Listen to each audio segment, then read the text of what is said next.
বন্ধুরা, নতুন ইন্ডাকশানে আমি একটা কেক বসাচ্ছি, বুঝলে? ফ্রুট কেক, যেটা এখন এই সময় খুব বেশি আমার বাড়িতে চলে। প্রত্যেক দিনই চলে, প্রত্যেক দিন সকালে টিফিনে, রাত্রিরে তখন একটু কেক লাগবেই লাগবে। আর রাত্রিবেলা করে রাখলে আমার একটু সুবিধা হয়, বুঝলে? কি সুন্দর দেখতে লাগছে দেখো ফ্রুট কেক। আমি নিজের এগুলো দিয়ে করবো, ওগুলোকে ড্রাই করছি তো। এই টুটি ফুটিগুলো কি না, দুটো টুটিগুলো কেটে কেটে কেটে ছোটো ছোটো করে দেবো। দুটো কেক বসিয়ে দিচ্ছি, হয়ে গেলে তোমাদের দেখাবো। হ্যাঁ, হয়ে গেলে কেক দুটো হয়ে গেলে আমি তোমাদের দেখাবো কীরকম এলো। দুটো জায়গায় আমি দুটো কেক বসিয়ে দিলাম।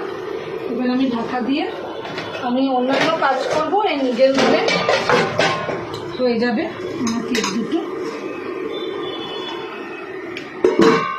নতুন ইন্ডাকশানে আমার কেকটা বসালাম, একটুখানি কমিয়ে দিই, এতটা লাগবে না, তেতেও কিছুতেই হয়ে যাবে। আর এদিকে একটা দু জায়গায় দুটো বসিয়ে ঢাকা দিয়ে দিই, নিজের মতো হয়ে যাবে। একটু টুটি ফুটি রাখলাম, লাস্টে দিয়ে দেবো কাপড় দিয়ে ছড়িয়ে।